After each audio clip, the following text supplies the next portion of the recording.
Para saudara dan saudari yang Tuhan cintai, selamat pagi dan selamat bertemu lagi dalam renungan harian dari Paroki Santo Petrus dan Paulus Argapura, edisi hari Jumat, tanggal 22 Oktober 2021, dalam masa biasa yang ke-29.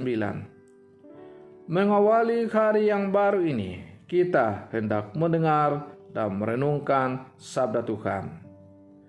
Marilah sebelum kita mendengar dan merenungkan sabda Tuhan, kita berdoa. Dalam nama Bapa dan Putra dan Roh Kudus. Amin. Allah Bapa yang Maha Baik, berilah kiranya kami semangat baru.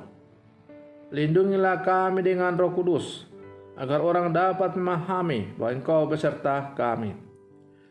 Bersabdalah ya Tuhan, kami siap untuk mendengarkan.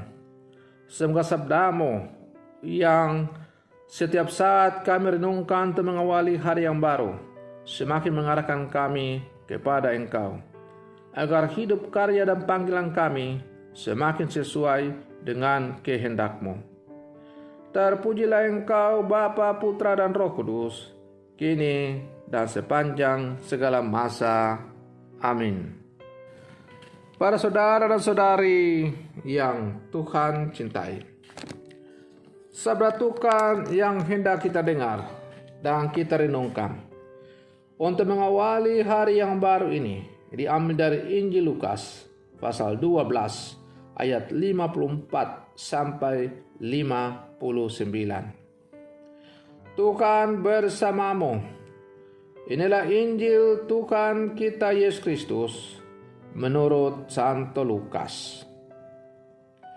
Yesus berkata pula kepada orang banyak, apabila kamu melihat awan naik di sebelah barat, segera kamu berkata, akan datang hujan. Dan hal itu memang terjadi. Dan apabila kamu melihat angin selatan bertiup, kamu berkata, hari akan panas terik. Dan hal itu memang terjadi.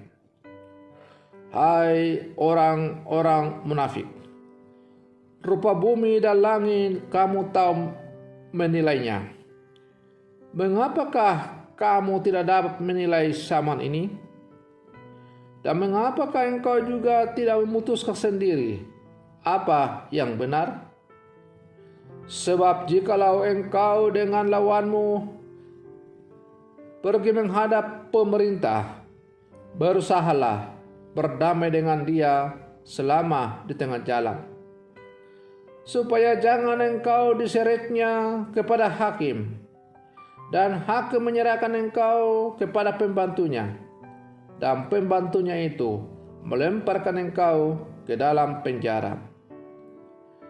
Aku berkata kepadamu, engkau tidak akan keluar dari sana sebelum engkau membayar hutangmu sampai lunas. Demikianlah sabda Tuhan. Para saudara dan saudari yang Tuhan cintai, membaca tanda-tanda zaman. Kata kunci dari Injil pada hari adalah kita harus mampu menilai zaman atau membaca tanda-tanda zaman. Apabila engkau melihat awan naik ke sebelah barat, maka akan ada hujan. Bila melihat angin selatan bertiup, maka kita akan berkata akan ada panas terik. Itu salah satu contoh bagaimana kita mampu membaca gerakan dunia di sekitar kita. Tetapi itu baru kemampuan membaca tanda-tanda alam yang sebenarnya memang sudah ada rumusnya. Para ilmuwan dengan segala keahliannya mampu merumuskan itu. Lalu apakah yang sebenarnya dimaksud dengan menilai zaman? Para saudara dan saudari yang Tuhan cintai.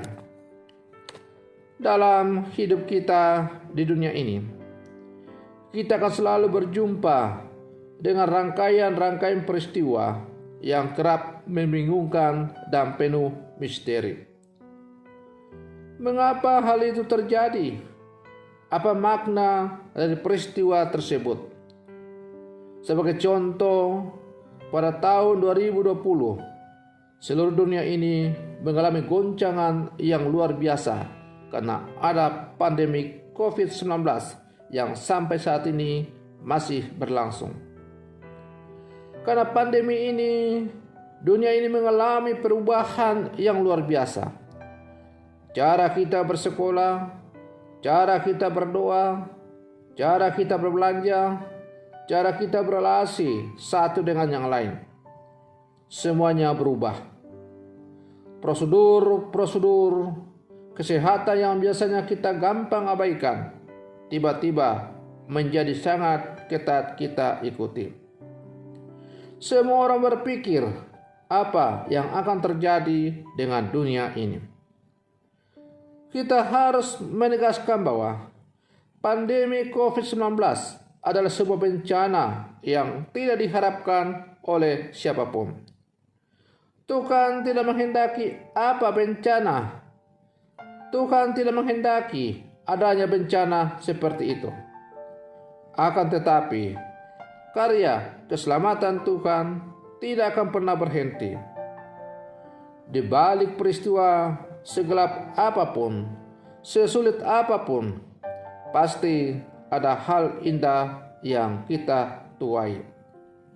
Selalu ada pelangi sehabis hujan. Para saudara dan saudari yang Tuhan cintai. Oleh karena itu, sebagai orang-orang beriman, kita diajak agar dalam seluruh kehidupan kita dimampukan untuk membaca tanda-tanda zaman yang telah diberikan oleh Tuhan kepada kita melalui aneka peristiwa hidup yang kita alami. Oleh karena itu, pengalaman hidup adalah pengalaman untuk Allah menyampaikan kepada kita apa yang hendak Ia akan sampaikan. Oleh karena itu, kemampuan untuk membaca tanda-tanda zaman melalui pelbagai peristiwa hidup yang kita alami hanya bisa kita lakukan apabila kita memiliki kedalaman iman yang sungguh-sungguh kepada Tuhan. Para saudara dan saudari yang Tuhan cintai, maka marilah dalam seluruh kehidupan kita sebagai orang-orang beriman dan sebagai murid-murid Yesus yang hidup sama sekarang, hendaknya kita semakin mendekatkan diri kepada Tuhan dan akhirnya kita dimampukan untuk membaca tanda-tanda zaman. Semoga demikian. Selamat pagi. Tuhan Yesus memberkati.